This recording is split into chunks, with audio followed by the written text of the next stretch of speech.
Bon, qui dit pandémie dit impact, on l'a mentionné, M. le maire. Bon, il y a des entreprises qui ont eu des impacts négatifs, il y a eu des entreprises qui ont eu des impacts positifs, mais au niveau de la rénovation, construction, on peut parler d'impact positif. Oui. Donc, ça s'est reflété sur le service d'urbanisme là, qui ont eu une année 2020 là, extraordinaire. Bien, en termes de permis, de nombre de constructions, ils ont été très occupés, là, donc pas de temps mort, même en janvier.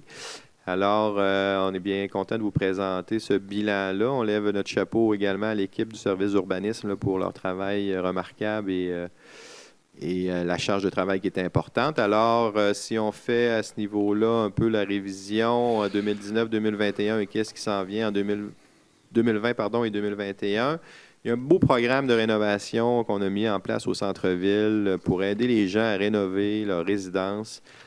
C'est un projet de rénovation Québec là, où la ville met des... dans le fond, c'est un tiers de la ville, un tiers de la SHQ, la Société d'habitation du Québec, et le propriétaire vient mettre aussi sa participation. Donc, ça permet de réaliser les travaux plus vite peut-être là, que prévu.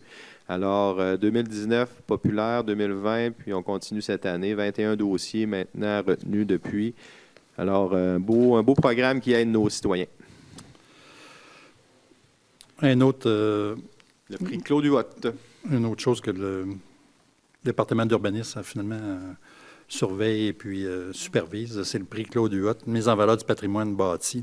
C'est important, c'est un prix qu'on remet annuellement. Oui, belle reconnaissance. Finalement, une belle reconnaissance à quelqu'un qui a pris sa maison, qui a fait des rénovations, puis il a continué. Il a gardé le cachet, finalement, original. Puis, d'habitude, c'est des maisons assez anciennes. Met en valeur en fonction. Et puis, qui met en valeur soit dans le milieu rural, soit dans le milieu urbain. Et puis, cette année, on le relance. On n'a pas pu le faire l'an dernier à cause de la pandémie, mais là, on le relance cette année pour avoir... on aimerait savoir des candidatures qui soumettent leur candidature soit dans le milieu urbain, soit dans le milieu rural. On aimerait ça faire 2 prix cette année. Alors, et puis, souvent, c'est pour ça que ça part un peu de l'urbanisme, c'est des permis qui ont été demandés, puis on peut suivre ça.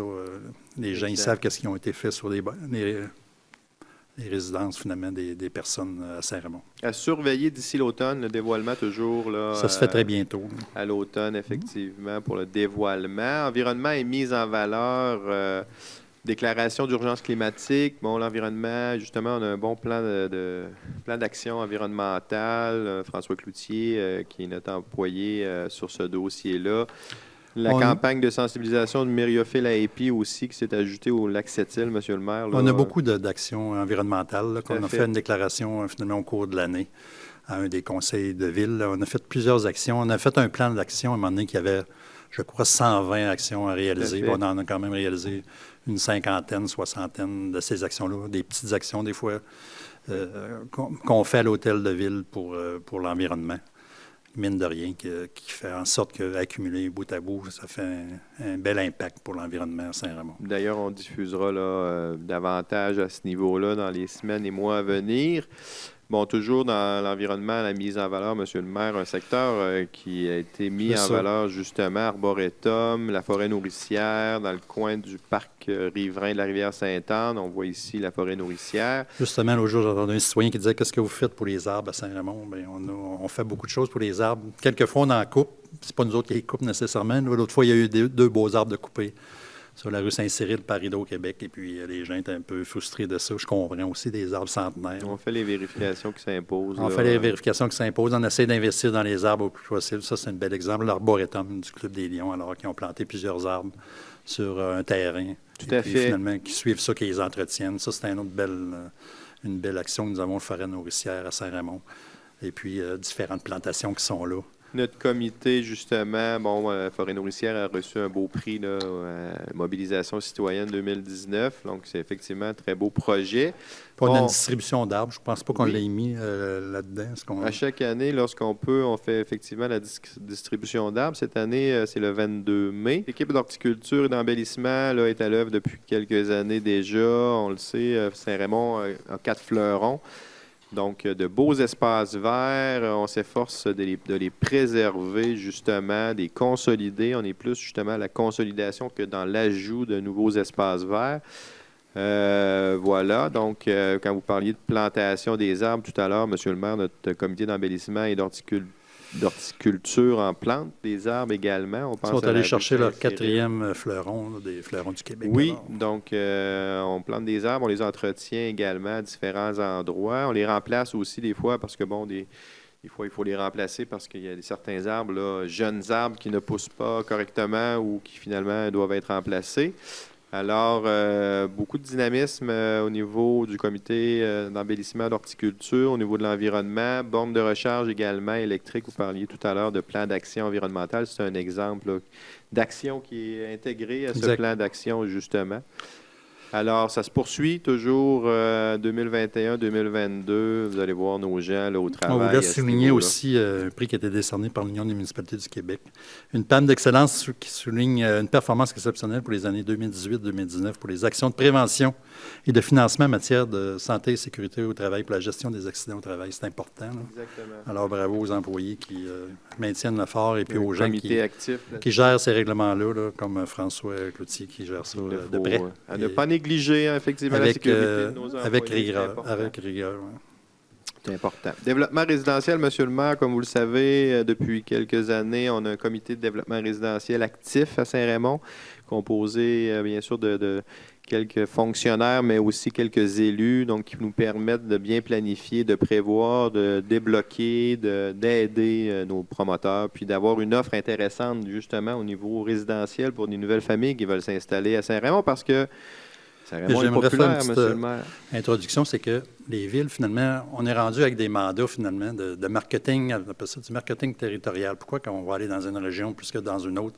Alors, les villes, les mandats qu'ils ont, c'est d'attirer des nouvelles familles. C'est pour ça qu'on parle de développement résidentiel. Aussi de développement industriel, parce qu'on veut avoir des commerces, des industries, pour créer des emplois, etc. Et puis, c'est ça qu'on fait à Saint-Raymond. Et finalement, le développement touristique aussi, que vous voyez que c'est 3 paliers qu'on travaille très fort à Saint-Raymond et puis qu'on a du succès, qu'on va vous démontrer au cours des prochaines minutes. Vous avez raison, M. le maire, tout est relié. Le tourisme, le développement résidentiel, le développement industriel, on travaille tous pour le même objectif, d'avoir un milieu de vie de qualité puis attrayant. Alors, ça se reflète dans nos constructions neuves depuis 10 ans, bon an, mal an, on a environ une moyenne de 90-95 nouvelles constructions à Saint-Raymond. 2020 a été une année exceptionnelle avec 109 constructions là, dans les 10 dernières années. Là, c'est la 2e meilleure année. Là. En 2011, là, je pense que c'est votre élection, M. le maire, ça a stimulé un engouement là, pour que les gens viennent s'installer à Saint-Raymond en 2011. Mais c'est assez constant. On voit quand même que 95 par année, c'est excellent. Là. Il n'y a pas des 150 puis 20 l'autre année. Alors, c'est toujours constant. Les gens s'en viennent, s'établissent un peu partout. Nous, on travaille de plus en plus fort pour les gens s'installent finalement avec des services, là, avec les services d'aqueduc et d'égouts, mais les gens, on a un très grand territoire, 680 km², alors on retrouve des gens partout dans les rangs. Des fois, on appelle ça l'étalement urbain. Moi, j'appelle ça la densification rurale. Il y a des gens qui s'en viennent de plus en plus dans les rangs. Puis, au lieu d'avoir 2 personnes dans 1 kilomètre, on va en avoir 4 et 5. Et puis, on a déjà tous les services. Notre vocation plein air attire beaucoup de gens, effectivement. Puis, à la grandeur du territoire, comme vous le mentionnez. On voit justement l'emplacement des nouvelles. On voit la répartition des petits points verts. Là. On voit que c'est partout dans la ville. Il y a des gens qui choisissent Saint-Raymond en raison justement du plein air, de la Vallée-Bras-du-Nord, de la pêche, de la chasse, de la randonnée. Donc, c'est pour ça que le tout est réparti. Puis bon, les gens ont souvent l'impression que peut-être que d'autres voisins se développent davantage, mais on va le voir là dans les statistiques qu'on tire bien notre épingle du jeu quand même, là, puis au niveau des constructions neuves, mais aussi des transactions, Monsieur le maire, là, des maisons existantes, on voit que en général, on ça peut se vend dire bien. qu'il y a un engouement pour Port-Neuf. Là. Il y a beaucoup d'attrait pour le côté ouest de la Ville de Québec. Alors, il y a beaucoup de gens qui sont venus dans Port-Neuf, dans toutes les autres municipalités. On n'est pas, c'est pas du pétage de bretelles qu'on fait à Saint-Raymond. Là. Il y en a aussi à Pont-Rouge, il y en a dans la Donnacona, Cap-Centré, etc. On a une région qui attire. Exact. Mais nous, on est comme à l'autre bout ici, plus au nord. Ça fait qu'il faut travailler plus fort si on veut que les gens se rendent jusqu'à nous. Là. Ça fait qu'il faut comprendre ça. Ça fait que c'est pour ça qu'on est bien heureux un peu notre bulletin, nous autres, de voir est-ce que ça va bien dans notre construction. Okay. Tantôt, on va voir le niveau scolaire, etc. Est-ce que les enfants, ils sont là? Est-ce qu'on est en augmentation, en diminution? Est-ce qu'on est en train de perdre un peu le nombre d'enfants qu'il y a dans nos écoles? Et puis, vous allez voir que non. Alors, les transactions immobilières, c'est un bel exemple. C'est que les maisons se vendent de plus en plus cette année. C'est encore une folie. Il n'y a pas tellement de maisons à vendre dans notre région. Ça se vend bien, effectivement. Et puis, finalement, vous allez voir que quand je vais présenter mon budget, là, les résultats de l'année, les taxes de bienvenue, ça a doublé par rapport à l'année passée. Donc, c'est le nombre de transactions qu'il y a eu dans notre secteur. Des nouveaux arrivants à Saint-Raymond, en effet. Justement, on parlait là, de Portneuf qui tire son épingle du jeu globalement. Exact. On voit justement le nombre de constructions neuves en 2020. La dernière année, avec toutes les municipalités là, de Cap-Santé jusqu'à Saint-Ubalde, Saint-Raymond avec 109 constructions neuves. Pont-Rouge, une grosse année également. Là, on connaît le développement à l'entrée de Pont-Rouge, là, donc 102 pour Pont-Rouge. Comparatif des 10 dernières années pour ce tableau ici, on voit, comme on mentionnait, M. le maire, on est un peu constant, mais très constant en fait depuis 10 ans à chaque année avec en moyenne 95 constructions neuves par année. Ça se reflète sur le palmarès des 10 dernières années. On voit justement, encore une fois, l'attrait de Portneuf globalement avec Saint-Raymond à 948 nouvelles constructions neuves depuis 2011 finalement. Ensuite, on a Pont-Rouge à 660, Donnacona à 434 et d'autres municipalités aussi là, qui ont connu quand même des belles constructions là, au palmarès. On peut voir que nous avons à peu près 30 de toutes les nouvelles constructions de la MRC de Portneuf. Alors, c'est un beau palmarès. C'est ça que je disais tantôt, c'est que nous, on est comme plus au nord. Il faut travailler plus fort. On n'est pas près de l'autoroute 40. Alors, les gens, il faut les attirer de toutes sortes de façons. On sait que la vallée Bois-du-Nord, le vélo de montagne, ça a attiré beaucoup de jeunes qui sont venus s'installer, etc. À chaque fois qu'on met une nouvelle entreprise dans le parc industriel, ça amène des gens à venir demeurer à Saint-Raymond aussi pour y travailler. Ça ramène des gens, des travailleurs qui sont à l'extérieur, dans Portneuf. Alors, ça fait un beau mouvement parce qu'on voit qu'on a beaucoup de construction, puis c'est des jeunes familles, souvent avec des enfants. Alors, ça fait beaucoup de gens. Malgré tout ça, au cours des années, il s'est construit finalement la résidence Instacade où il y a quand même 200-300 personnes. Il y a peut-être 200 maisons qui sont vendues en cours de route. Alors, il a fallu que ça se vende encore avec des jeunes familles. Alors, ça a renouvelé le parc immobilier. C'est vraiment un effort collectif, là, comme vous avez mentionné, M. le maire. Là. Tout le monde participe à ces retombées positives-là. Tant le parc industriel, les entreprises, le tourisme. Donc, c'est intéressant. Au niveau des rénovations, on le mentionnait, là, pendant la pandémie, les gens se sont mis à rénover. Ça, c'est le nombre de permis total. Ça veut dire, en plus, avoir des permis pour les construction neuve. Il y a quasiment autant de permis que c'est fait pour les rénovations. Alors, énormément de rénovations, des garages, agrandir la maison, etc. Alors, l'an passé, il y a pour 47 millions quand même de permis à Saint-Raymond. On voit que bon an, mal an, on était autour de 30 millions en moyenne. Là, puis 2020, on passe de 30 à 47. Là, c'est non négligeable. Là, c'est 50 d'augmentation. Alors, ça, c'est très important pour un conseil de ville parce que ça nous permet de boucler notre budget. On comprendra que 47 millions de nouvelles taxes qui arrivent, de 47 millions de nouvelles évaluations, bien, ça fait des taxes supplémentaires pour des constructions, etc. Alors, ça nous permet d'améliorer notre budget et de faire de plus en plus de choses, finalement, avec notre budget, avec le même, sans taxer davantage les gens. C'est un bon indice de vitalité de notre milieu, effectivement. Exact. Bon, comme on mentionnait tout à l'heure, notre comité de développement résidentiel planifie, suit, rencontre des promoteurs, participe au développement. Donc, c'est nos développements actifs présentement, là, les Boisés Saint-Raymond, là, qui sont dans le secteur de la rue Mario-Fizette. Il y a le développement Louis Jobin, qui est aussi actif. Ça a été fait, les projets qu'on vient de voir. Là, tout à fait. Oui, ils sont très avancés. Bien, ces rues-là ont été faits l'an passé. Là, ça fait qu'ils sont présentement, c'est des terrains à vendre dans le développement Louis Jobin et le prolongement de la rue du Coteau. Ils sont en construction, ils sont à vendre. Puis, ça aussi, les Boisés Saint-Raymond, finalement, c'est un autre secteur qui est finalement extensionné puis qui est pas mal bâti au moment où on se parle. Très populaire. C'est très populaire pour les jeunes familles. Exactement. Puis, on est en demande pour extensionner ces projets-là, finalement. Tout à fait. On est un peu aussi à en développer d'autres, là, un peu un tournant. Sans oublier, M. le maire, la belle rue des Papillons, là, dans le secteur du lac Sept-Îles. Que nous allons mettre en vente prochainement les terrains. À surveiller. Actuellement, ils sont en train de mettre Hydro-Québec, mettre des services dans cette rue-là, et puis nous allons pouvoir les mettre en vente cet été. À surveiller dans les prochaines semaines. Donc, toujours en termes de statistiques, population 2021, j'en parlais en entrée de jeu, Monsieur le maire, on a franchi le cap du 11 000 citoyens à Saint-Raymond, on est bien fiers. On voit ici là, la répartition de la population dans la MRC de Portneuf, qui est aussi en croissance globalement au niveau régional, justement, la MRC.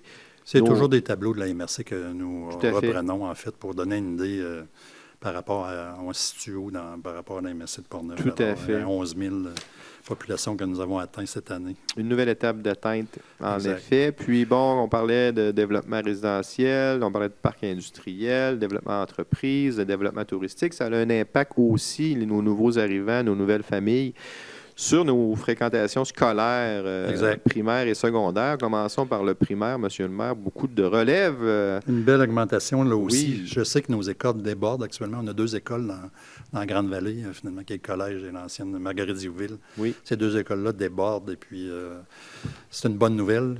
Quand on n'aura plus rien qu'à grandir, bien, il faudra faire des démarches à cet effet-là. Mais surtout les premiers cycles. On peut voir que ça a parti de 697 en 2014 et puis on est rendu à 869. Alors, quand même on parle quasiment de 170 élèves là, tout à fait. de plus. Ça en fait des nouvelles familles. Ça en fait des petits bouts de chou. Oui.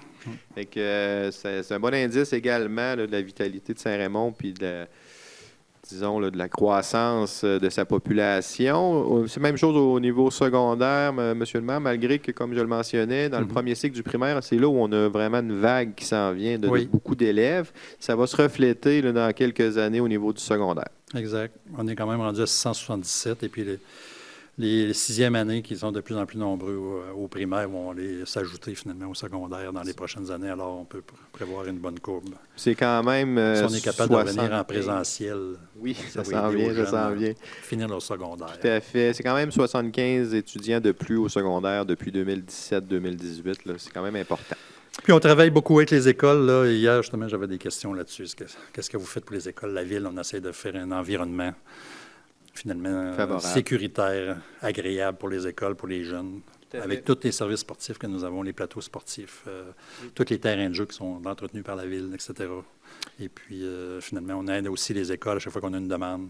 Exact. Dans le passé, on le fait, puis il y a encore du travail à faire dans l'avenir, justement, avec la croissance de Saint-Raymond, au niveau des parcs, au niveau des infrastructures sportives. On a des défis devant nous. C'est pas terminé. Puis, sans compter aussi que le milieu est très dynamique et réalise aussi des belles initiatives.